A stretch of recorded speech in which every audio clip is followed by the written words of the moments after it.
Alright, well, welcome back to another video, guys. In this video, we've got a new fuel filter, oil filter, and air filter right here.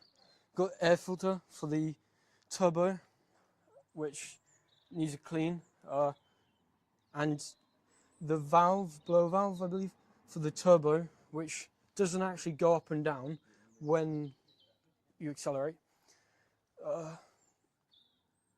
And the engine's been misfiring, so well, we're hoping all of this stuff can, help mitigate that.